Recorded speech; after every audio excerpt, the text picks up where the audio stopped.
আসসালামু আলাইকুম। জুবাইর সাহেব, সামনে পাঠান। এই কথা বলো, তোমার নাম কি? নাম নাই। বয়স কত? 180। দুইজনে কি 180 বয়স? 172। তোমাদের পাঠাইছে কে? এমনি এমনি আসছো? ধর্ম কি? হিন্দু। কেন আসছো এমনি এমনি বলো তো? কি ক্ষতি কেন করবা? তো উনি তোমাদের কোনো ক্ষতি করছে কিনা? কি ক্ষতি করছে? বুঝি না। ভেদা দিছে? ভেদা মানে কি? রাতে যাওয়ার সময় কি করছে? লাথি দিছে। তো লাথি দিছে, তোমরা রাস্তাঘাটে থাকো, তোমরা দেখো না মানুষ আসতেছে, তোমার সরো না কেন? এটা কি এই এলাকায় না চিটাঙ্গে? চিটাঙ্গে। এটা কবে, কত কত কত বছর আগের কথা? হ্যাঁ। তো এর ভিতরে তো আমরা তোমাদের অনেককে ধরে ফেলছি, জেলখানায় ঢুকাইছি, তোমরা তখন কোথায় ছিলা? লোকে আসছিলা? তার মানে তোমরা অনেকদিন থেকে এখনো আসো।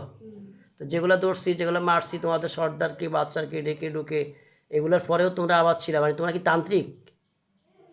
হ্যাঁ, শক্তিশালী দেখাও না বেশি। এখন শোনো, সোজা কথা, এত কথার টাইম নেই।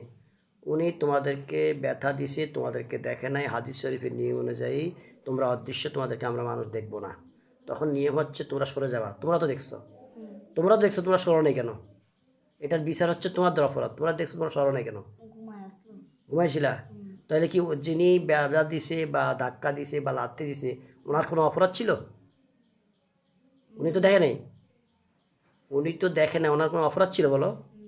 তাইলে তোমরা ওনাকে কষ্ট দিচ্ছ কেন? শরীরে বান মারছো কয়টা? কোথায় কোথায় মারছো? তাম শরীরে। আচ্ছা, আর বিষয়ে কোনো ক্ষতি করছো? হ্যাঁ, করছো? করো নাই? করতে চাইছিলা? পারো না? তোমরা একটু দেখো তো, এর আগে তোমাদের মধ্যে অনেকেরই আমরা বন্দি করছি, মেরে ফেলছি, দেখো তো কতজনকে মারছি। 8-9 জন বন্দি করছি, কয়জনকে? তাহলে এরপরেও তোমরা সাহস কীভাবে হয়? তোমরা কি মনে করছো ওই 2 টাকা দামের মোল্লা হুজুরের কাছে আইছো? তোমরা বুঝতে পারছো এখন তোমরা কার সামনে আসছো? বুঝতে পারছো? এখন তোমাদের রাস্তা 2টা খোলা আছে, তোমাদের হত্যা করা হবে। তোমাদের কি করা হবে?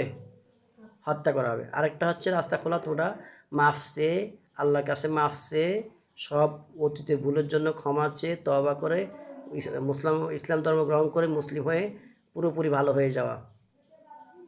আরেকটা হলো হত্যা, একবার মেরে ফেলা হবে। কোন রাস্তা বেশি না? আর তোমরা যেহেতু তান্ত্রিককে হত্যা করা জায়েজ আছে। তান্ত্রিককে হত্যা করা শুধু জায়েজ না, তান্ত্রিককে হত্যা করা ফরজ। ইসলামী শরিয়া আইনে তান্ত্রিককে হত্যা করতে হবে, মুসলমানদের ভিতরে হোক, তোমাদের জিন জাতির ভিতরে হোক। বলো, তোমাদের বিষয় তোমরা করো। মুসলিম হইতে না, ঠিক আছে, তাহলে তান্ত্রিকতে যে তোমাদের অপরাধ তো অনেক।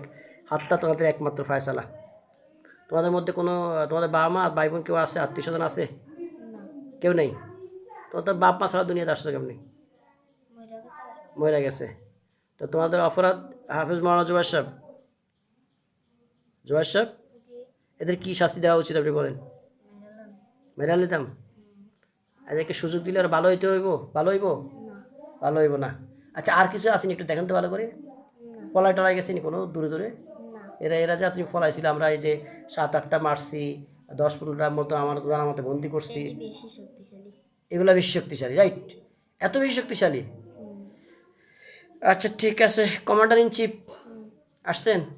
এরা এরা বেশি শক্তিশালী বলে, আপনি কি বলেন? মেরা নেবেন? তুড়ি দিলে তো মরে যাব। এদের মাইরা লাইবেন না বন্দি করে রাখবেন, কোনটা ভালো হইব? হ্যাঁ,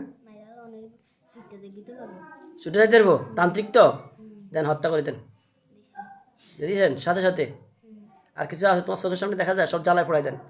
শরীরে বান, জোবাইর সাহেব, শরীরের ভিতরে বান টোনা জাদু যতগুলো আছে সবগুলো বের করে এর ওর সামনে, ওর চোখের সামনে পড়াই দেন।